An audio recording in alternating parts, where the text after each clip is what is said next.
예수님께서 성전에 들어가 가르치실세 대제사장들과 백성들의 장로들이 나와 이르되 네가 무슨 권위로 이런 일을 하느냐? 또 누가 이 권위를 주었느냐? 예수님께서 성전을 성결하게 하셨죠. 장사하는 자들의 상을 다 띄웠고 성전을 정결하게 했어요. 병자들을 고쳤습니다. 그리고 성전에서 하나님의 말씀을 가르쳤습니다. 그러니까 대제사장들과 장로들이 와서 따지는 겁니다. 누가 내게 무슨 권위로 이런 일을 하느냐? 누가 너에게 이런 권위를, 이 권한을 주었느냐? 이들은 유대 사회의 최고 통치 조직인 산헤드린 의회의 사람들이었습니다. 최고의 통치 조직입니다. 산헤드린이라고 하는 것은 유대교의 최고 법정입니다. 71명의 대제사장 그리고 서기관, 장로들로 구성이 되어 있습니다. 최고의 법정입니다. 이들의 말이 곧 법입니다. 이들은 성전과 관련된 모든 권한을 가지고 있었고, 그리고 유대 사회를 실제적으로 주도했던 사람들이 이 산헤드린이라고 하는 그 공회의 71명의 구성원들이었습니다. 그러니까 성전에서 가르치는 일은 이 산헤드린에서 권위를 줘야만 할 수 있는 거였습니다. 모든 권한이 그들에게 있습니다. 예수님께서 성전을 정화하시고 성전에서 가르치시니까 왜 공회의 허락을 받지 않고 이런 일을 하느냐? 그러면서 예수님을 아주 사납게 공격하고 있는 겁니다. 넌 무엇 권위로 그렇게 하고 있어? 이런 얘기입니다. 네가 무슨 권위로? 이 권위라고 하는 것은 권한입니다. 또 특권이라는 의미도 가지고 있습니다. 예수님 당시에 누군가를 가르치는 사람은 출신이 중요한 거예요. 이 사람이 어디 출신이냐는 거예요. 너 누구의 제자냐? 너 누구한테 배웠어? 가르칠 때에 자기 스승의 이름을 대고 가르쳤습니다. 그래서 가령 예를 들자면 랍비 가말리엘이 가르치시기를, 말씀하시기를, 이 가말리엘이라고 하는 것은 바울이 배웠던 스승의 이름이에요. 그런 거예요. 가말리엘 학파는 이 당시에 아주 유명한 학파였어요. 이 가말리엘이라고 하는 스승의 이름을 대고 가르치면, 너 가말리엘에서 배운 제자야? 오, 대단한데? 속된 말로 헛소리 해도 가말리엘이라고 하는 학파에 속한 나다 그러면 굉장히 권위 있게 사람들이 봐줬다는 거죠. 그러니까 누구의 제자냐, 누구에게 배우느냐, 이게 중요했던 시대예요. 그런데 예수님께서는 뭐라고 말씀하셨냐면 항상 내가 너희에게 이르노니, 그 예수님은 늘 내가 너희에게 이르노니 라고 말씀을 하셨어요. 내가 말하노니. 그 예수님은 어떤 그 사람들이 존경하던 어떤 누군가에게 배우신 것이 아니에요.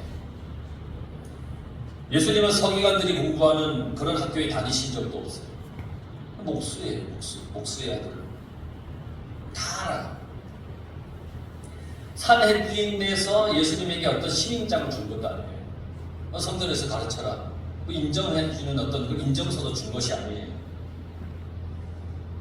그러니까 당시의 서기관들과 율법사들은 이런 예수님을 무시한 거예요. 목수의 아들이 감히 어디서 무슨 권한으로, 그러면서 무시했어요. 무슨 권한으로 이런 말을 하는지 우리에게 말하라. 너에게 이런 권한을 준 사람이 누구냐? 너가 무슨 권한이 있어서 성전 안에서 이런 말을 하느냐? 그렇게 공격을 했어요. 그런데 한번 생각해 보세요. 여러분, 예수님이 스스로 한다고 대답하면, 내가 스스로 이렇게 한다고 대답을 하면 공회의 인준을 허락받지 않았으니까 자격이 없는 자가 이렇게 한다고 고소할 거예요. 그렇죠? 내가 스스로 이렇게 한다 그러면 그럴 거예요. 근데 내 권위는 하늘로부터 온 것이다, 하나님이 주신 것이다 라고 대답을 하면 분명히 산헤드린 공회에서 뭐라고 얘기할 거냐면 하나님을 모독한 신성 모독죄로 예수님을 고소할 거예요. 예수님을 성전 난동죄로 기소해서 재판을 거쳐 예수님을 죽이려고 한 거예요. 어떤 대답이든 다 예수님께 불리하게 작용이 될 수밖에 없는 그런 상황이었어요. 예수님이 그걸 모르시겠어요? 다 아시죠. 그래서 그들의 질문에 대답하지 않고 예수님은 다른 질문을 하셨어요. 24절에서 25절에 보면 예수께서 대답하시되 나도 한 말을 너희에게 물으리니 너희가 대답하면 나도 무슨 권위로 이런 일을 하는지 이르리라. 요한의 세례가 어디서부터 왔느냐? 하늘로부터 왔느냐? 사람으로부터 왔느냐? 예수님께서 대답되신 질문을 하신 거예요. 야, 세례 요한이 지금 이렇게 세례를 베푸는데 이게 어디서 온 거냐는 거야. 하늘로부터 왔냐? 아니면 사람들로부터 왔냐? 예수님이 질문하신 거예요. 내 질문에 대답하면 나도 대답하겠다. 여러분, 세례 요한 여러분들이 잘 아시죠? 요한의 세례를 베풀었어요. 광야에서. 예수님보다 먼저 앞서와서 천국 복음, 회개의 복음을 선포했어요. 회개하며 나오는 사람들에게 세례를 베풀었어요. 그리고 세례 요한은 예수님에 대해서 선포를 합니다. 내 뒤에 오시는 분이 하나님의 아들이다. 나는 그의 신발끈 굴기조차 감당하지 못합니다. 나는 그분의 길을 예비하러 온 사람입니다. 예수님에게 오시는 것을 자기에게 다가오시는 것을 보고서는 뭐라고 얘기를 하느냐? 세상 죄를 지고 가는 하나님의 어린 양이로다. 그 세례 요한은 예수님을 증거하고 예수님을 선포하고 예수님을 사람들에게 알려준 그런 인물이에요. 예수님께서 그 세례 요한이 행한 이 일의 권세가 하나님으로부터 왔느냐 아니면 사람에게서 왔느냐라고 물어본 거예요. 세례 요한은 왜 세례 요한을 얘기했느냐면 세례 요한은 그 당대에 많은 사람들에게 존경받는 그런 사람이었어요. 그러니까 예수님의 질문에 이들이 이제 당황하는 거예요. 25절에서 26절에 보면 그들이 서로 의논하여 이르되 의논했다는 게 조용히 의논했겠습니까? 이 뭐지? 뭔 대답이지? 뭐지? 이러면서 막 당황했을 거예요. 만일 하늘로부터라 하면 어찌하여 그를 믿지 아니하였느냐 할 것이요. 만일 사람으로부터라 하면 모든 사람이 요한을 선지자로 여기니 백성이 무섭다 하여. 그러니까 보세요. 이 대제사장들, 장로들, 서기관들 이들이 고민에 빠졌습니다. 세례 요한을 선지자로 인정할 수도 안 할 수도 없는 그런 상황이 되어버렸습니다. 요한의 세례가 하늘로부터 왔다라고 대답을 하면 세례 요한을 하나님이 보내신 선지자로 인정하는 것이잖아요. 그 선지자로 인정을 했다면 왜 너희들은 그에게 가서 세례를 받지 아니하였느냐? 그렇게 예수님께서 말씀하신 것입니다. 왜 요한이 가리키는 예수님을 그리스도로 영접하지 않느냐? 그러한 질문에 빠져서 난처할 것입니다. 사람에게서부터 왔다라고 대답을 하면 요한의 본인을 땅에 떨어뜨리게 되는 거예요. 그러면 요한을 선지자로 여기고 있는 주변의 사람들이 폭동을 일으킬 거예요. 아니, 우리 세례 요한을 왜 그렇게 폄훼하느냐 하면서 막 폭동을 일으킬 거예요. 그러니까 보세요. 모든 사람이 세례 요한을 선지자로 여기니 백성이 무섭다 하여 그들이 지금 그렇게 생각하고 있는 거예요. 그러니까 대제사장, 서기관들, 장로들 이들은 사람을 의식하고 있어요. 사람을 두려워하는 신앙생활 그런 거예요. 이들은 하나님을 두려워하지 않고 사람을 두려워합니다. 대제사장들과 장로들은 그래서 예수님의 그 대답에 머뭇거리고 있는 거예요. 그러니까 27절 예수께 대답하여 이르되 우리가 알지 못하노라 하니 예수께서 이르시되 나도 무슨 권위로 이런 일을 하는지 너희에게 이르지 아니하리라. 그러니까 그래 우리가 알지 못합니다.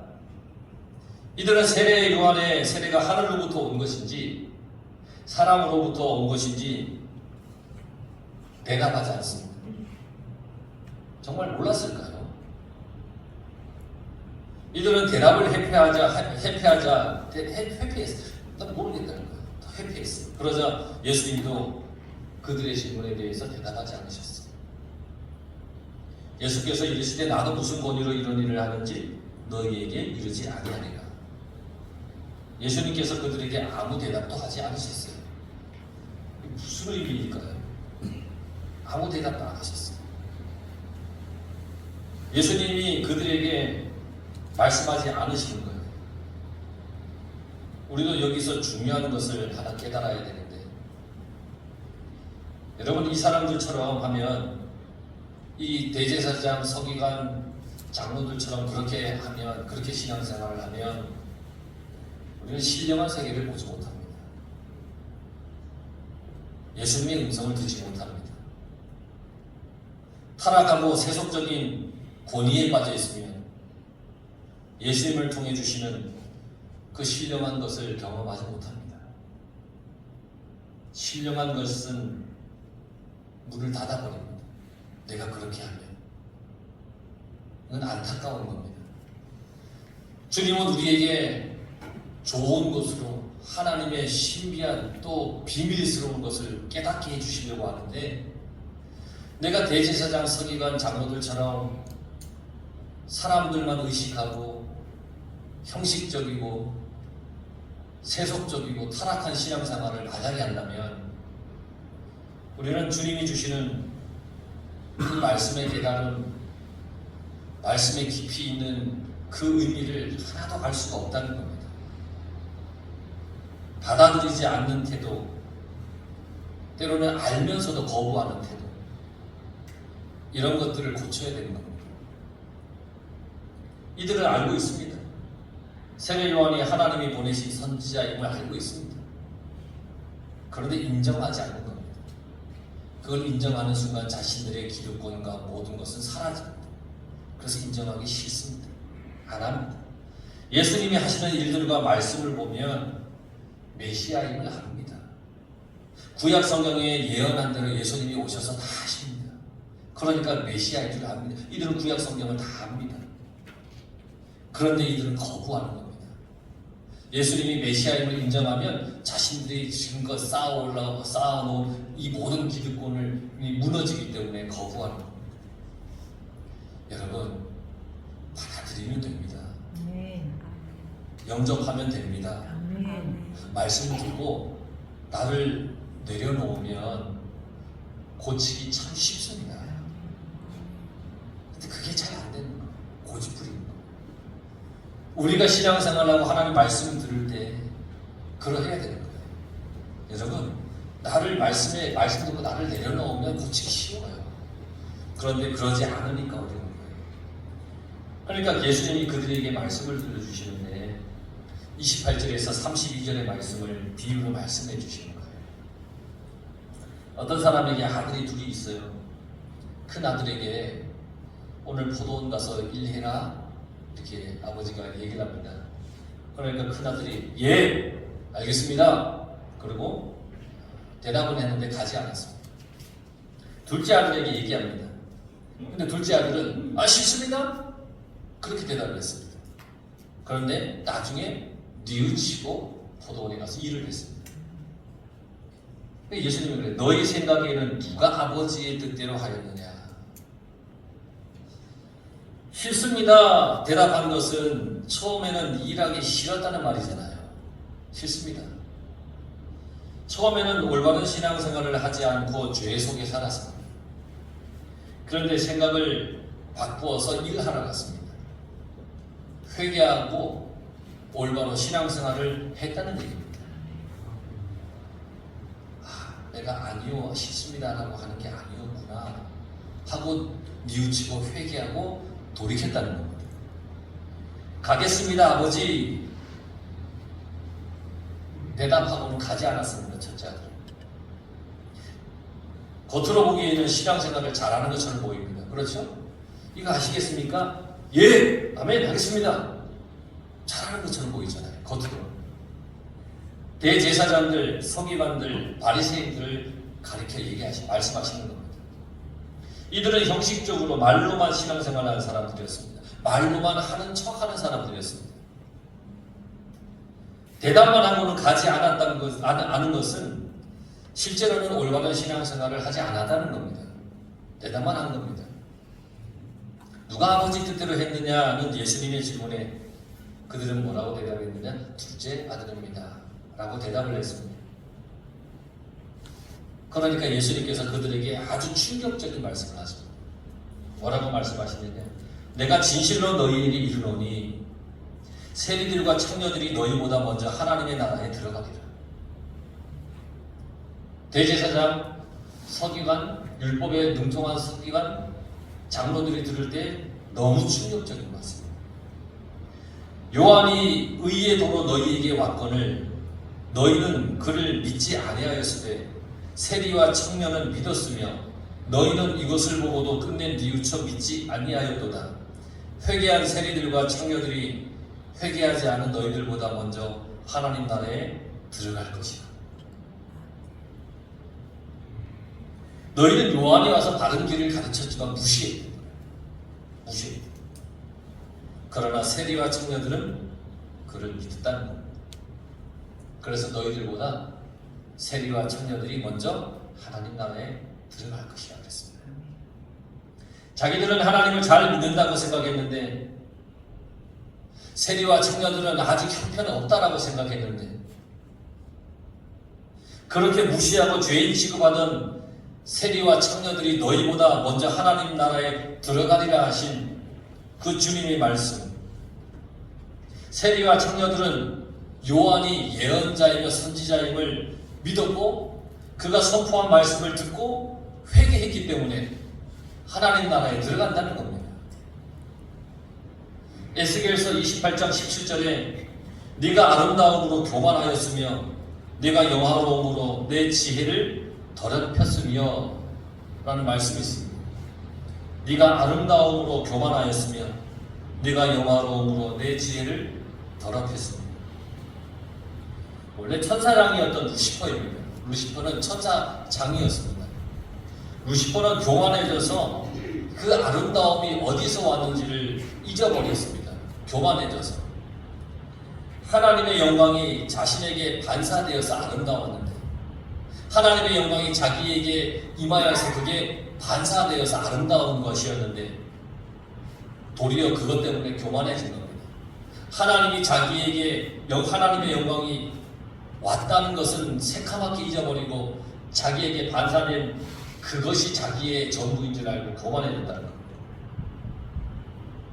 여러분, 원래 우리는 하나님을 모르던 사람들이었습니다. 죄인이었습니다. 모두가 어두움의 자식이었습니다. 교회에 나와서 우리가 구원받았습니다. 열심히 교회에 다녔는데 사명도 받았고 또 직분도 받았습니다. 우리들이 그러한 상황에서 착각하면 안 됩니다. 영적인 은사와 권위가 없었던 우리들입니다. 내가 직분을 받았고 사명을 받았다고 해서 교만해지면 안 됩니다. 우리는 원래 그런 어떤 권한도 권위도 자격도 없었던 사람입니다. 하나님이 우리를 택해 주셨고 우리에게 기름 부어 주셨기 때문에 우리가 그렇게 된 겁니다. 그러니까 감사해야 됩니다. 교만해져서는 안 됩니다. 감사하시길 바랍니다. 하나님께서 나 같은 사람을 택해서 거룩하게 해주시고 거룩한 사명 주신 것에 감사하시길 바랍니다. 겸손하십시오. 권위를 주신 하나님 앞에 우리는 겸손해야 됩니다. 내가 잘나서 주신 권위가 아닙니다. 나를 귀하게 사용해 주시기 위해 주신 권위입니다. 섬기시길 바랍니다. 진정한 권위는 섬김에 있습니다. 섬기면 권위가 올라갑니다. 교만하면 무너집니다. 살리는 사람이 되시길 바랍니다. 살리는 권위가 진정한 영적 권위입니다. 서로 살리는 겁니다. 교우들끼리 서로 살리는 겁니다. 아웅다웅 싸우는 게 아니라 서로 살리는 겁니다. 서로 살리는 겁니다. 예수님을 인정하면 모든 것이 쉽습니다. 여러분 예수님을 인정하시길 바랍니다. 교회는 거룩과 정직과 신성한 권위를 회복해야 됩니다. 교회는 그러해야 됩니다. 그래야 하나님이 하늘 문을 열어주십니다. 우리가 그러한 교회 만들어 가야 됩니다. 거룩과 정직과 신성한 권위를 우리가 회복해가는 그런 교회로 만들어야 됩니다. 그래야 하늘의 음성을 하나님께서 들려주시는 거예요. 기도할 때의 음성을 들려주시는 것입니다. 말씀 들을 때 깨닫게 해주시는 것입니다. 찬송할 때 여러분들의 마음에 기쁨과 즐거움이 넘쳐나는 겁니다. 우리 교회가 그런 교회가 되길 바랍니다. 우리의 삶이 거룩과 정직과 신성한 권위를 회복해야 되는 겁니다. 여러분 각자의 삶이 그 권위를 회복해 살아가야 되는 겁니다. 그래야 하나님께서 주시는 은혜를 날마다 입을 수가 있는 겁니다. 여러분 그 권위를 회복하는 겁니다. 그럴 때 우리 모두가 사는 겁니다. 그런 인생이 되기를 간절히 축원합니다. 기도하겠습니다.